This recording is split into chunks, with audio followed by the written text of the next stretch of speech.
एक एंटरप्रेन्योर या किसी का भी जो लाइफ में चैलेंजेस आ रहे हैं वो सोशल मीडिया की वजह से वो बहुत ज़्यादा जजमेंटल और एक्सपेक्टेशन बहुत हाई हो जा रहा है। लाइफ में बहुत कुछ चीज़ें ऐसी होगी या बिजनेस में भी बहुत कुछ ऐसी चीज़ होगा जो मेरी और आपकी योजना के हिसाब से नहीं चलता। जब भी अगर आप जीवन के बारे में किसी को भी पूछेंगे आप आधा सेंटेंस बोलेंगे जनता पूरा कर देगी। जीवन एक संघर्ष है। हाँ, तुरंत बोल देते ऑडियंस। ईश्वर हमेशा, आप जिसको भी मानते हो, वो हमेशा कृपा ही करता है। उसकी कृपा या तो मधुर हो सकती है या तो कठोर हो सकती है। कि जब भी आपके सामने जो आपका फेवर का नहीं हुआ, डिफरेंट हुआ, तो आपको एक वर्ड देना है, जस्ट 90 डेज। सर नमस्ते, कैसे हैं आप? बहुत बढ़िया, शानदार। सो बेसिकली सर, अभी एक एंटरप्रेन्योर या किसी का भी जो लाइफ में चैलेंजेस आ रहे हैं वो सोशल मीडिया की वजह से वो बहुत ज़्यादा जजमेंटल और एक्सपेक्टेशन बहुत हाई हो जा रहा है। ठीक है, सो उस पे आपके क्या विचार हैं? देखो, एक्सपेक्टेशन से कोई काम होना नहीं है। जो होना है वही होना है, वही होना है जी। लाइफ और बिजनेस दोनों को अलग करता हूँ। ओके, ठीक है। लाइफ में बहुत कुछ चीज़ें ऐसी होगी या बिजनेस में भी बहुत कुछ ऐसी चीज होगा जो मेरी और आपकी योजना के हिसाब से नहीं चलता। ये लाइफ हमारी योजना से नहीं चलता और इसी को दुनिया ने नाम दिया है संघर्ष। जब भी अगर आप जीवन के बारे में किसी को भी पूछेंगे आप आधा सेंटेंस बोलेंगे जनता पूरा कर देगी। जीवन एक संघर्ष है। हाँ, तुरंत बोल देते ऑडियंस। ये मैं इसको जब गहराई से लिया कि ऐसा कैसे हो सकता है, जीवन संघर्ष कैसे हो सकता है, फिर मैंने एक नया नाम दिया, लाइफ इज ए 50-50 गेम। ये लाइफ 50-50 गेम है, ये संघर्ष नहीं है, ये प्रोसेस है। फिर प्रोसेस के बाद इसका नाम मैंने दिया 50-50 गेम है। इसमें एक्चुअली क्या हो रहा है लाइफ में, या बिजनेस हो या पर्सनल लाइफ हो या प्रोफेशनल लाइफ हो क्या रहा है, जब हमारी फेवर का चीज हो जाए तब तो हम ओके हैं। हाँ, बट जब हम चाहे वैसा ना हो तब हम कंफ्यूजन में है, सैड हो जाते हैं। और उसी को हमने संघर्ष का नाम दे दिया। जी। संघर्ष शब्द कहां से आया, मैं उसकी जड़ में गया तो संघर्ष आया कि हमारी फेवर का नहीं हुआ तो उसका नाम हो गया संघर्ष। मैंने सोचा ये संघर्ष तो नहीं हो सकता, ये एक प्रोसेस हो सकता है। ईश्वर हमेशा, आप जिसको भी मानते हो, वो हमेशा कृपा ही करता है। उसकी कृपा या तो मधुर हो सकती है या तो कठोर हो सकती है। अब मधुर में हमें मजा आता है, कठोर में हमें मजा नहीं आता। और उसी को मैंने नाम दिया 50-50। बच्चा स्कूल नहीं जा रहा है तो माँ उसको एक झापड़ लगा रही है, ये कृपा ही है, लेकिन वो कठोर कृपा है। तो ऊपर वाला भी हमारे साथ ऐसा करता है।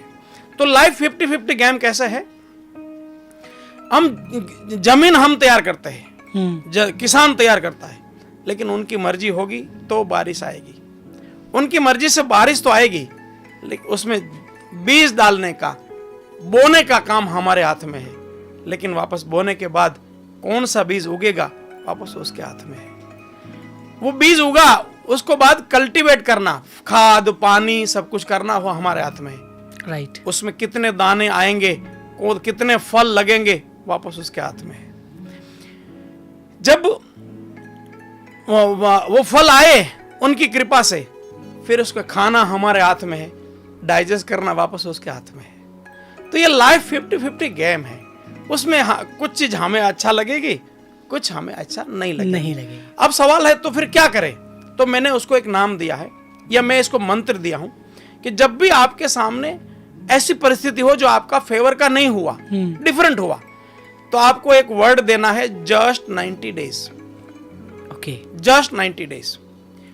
आप बोलेंगे मैं ऐसा क्यों मान लूं, जस्ट 90 डेज क्यों मानूं? तुम बोलो और मैं मान लूं। एक कहानी, उसके ऊपर एक कहानी सुनाता हूं। जी सर। एक राजा था, एक प्रधान था। दोनों कुछ काम कर रहे थे, राजा की उंगली कट गई। अब राजा की उंगली कट गई तो राजा को मजा नहीं आया, लेकिन प्रधान मेरे जैसा था, बोला हरी इच्छा। हाँ। इसका मतलब जो होता है अच्छे के लिए होता है। बिल्कुल। अब राजा को आया गुस्सा, बोला मेरी उंगली कटना, उसमें क्या हरी इच्छा, प्रधान को जेल में डाल दो।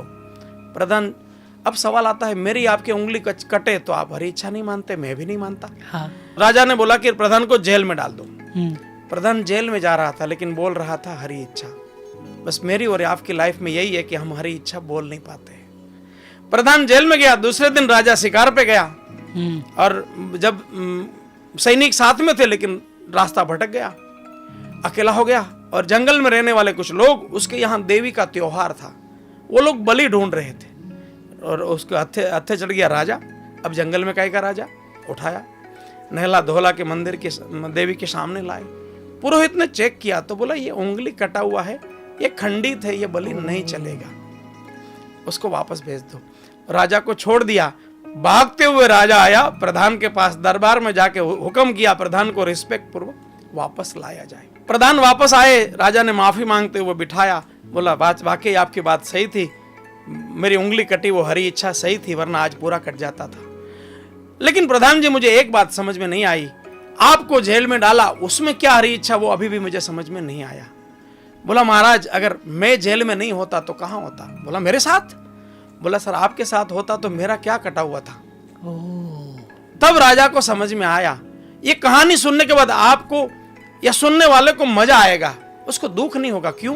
कहानी का एंड उसको मालूम पड़ गया कि उंगली कटना अच्छा था, ये जेल में जाना अच्छा था, इसलिए मजा आया, कोई दुख नहीं हुआ। बस मेरी और आपकी लाइफ में कभी कभी उंगली कट गई या कभी कभी जेल हुई, वो क्यों हुई उसका रीजन नहीं मालूम, इसलिए हम दुखी होते हैं या संघर्ष बना देते हैं या ब्लेम गेम करते हैं। हम क्या कर सकते हैं? जब भी हम सोचते हैं कि एक्स होना चाहिए और एक्स हो गया, हैप्पी, नो वरीज। हम सोचते थे एक्स हो गया वाई, बोलना है जस्ट 90 डेज। 90 दिन में आपको उसका रिलेवेंसी मालूम हो जाएगा। और स्ट्रेस फ्री जीवन का ये एक ही मंत्र है, हरी इच्छा या जस्ट 90 डेज।